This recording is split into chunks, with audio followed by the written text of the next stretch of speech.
Ang gagawin natin ngayon ay magkilaw tayo ng tuna with mayonnaise ala kusinerong musikero. Ito ang ating yellowfin tuna. Ang gagawin lang natin dito, hahatiin lang natin. Itong bandang buntot, ating iihawin. At yung sa bandang taas, ito ang ating gawing kinilaw na may mayonnaise.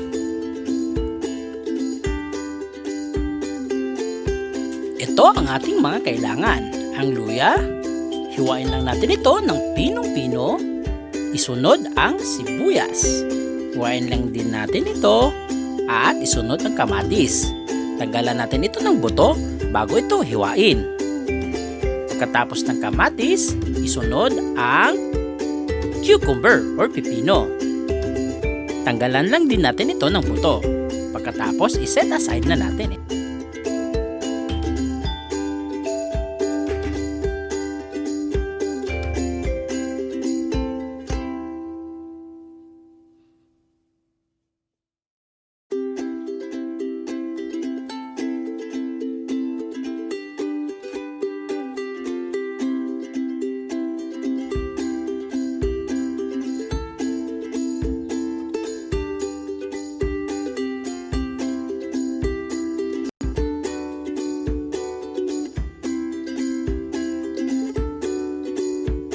So, pagkatapos natin hiwain yung mga sangkap, gagawa na tayo ng dressing.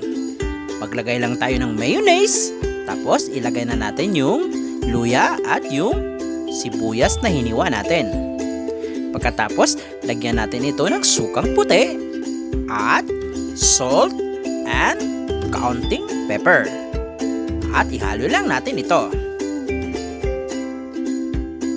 Panuorin lang hanggang sa dulo at isusulat ko doon ang ating recipe. At sa hindi pa nakapag-subscribe ng aking channel, mag-subscribe na po kayo. At huwag nyo kalimutan, pindutin ang notification bell.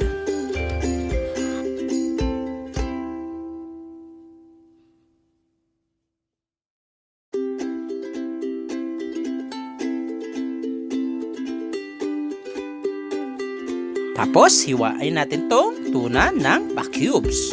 O depende na sa inyo kung gaano ito kalaki. Pero mas maganda ito pag pa-cubes na maliliit.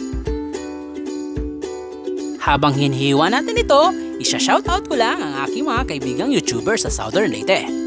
Si Joe Wizzer Dan. Shoutout sa iyo, kaibigan!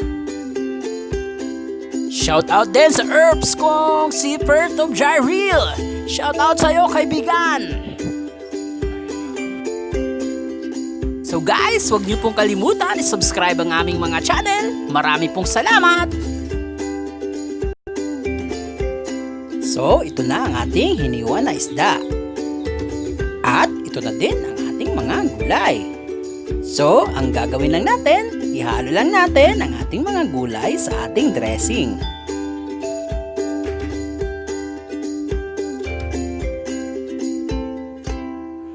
At pagkatapos natin ihalo ang ating mga gulay, isunod natin yung isda. Ihalo lang din natin itong mabuti.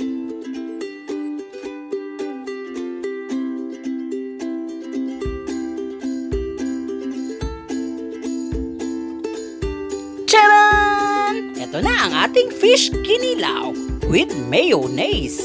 Ala kusinerong musikero. Happy eating!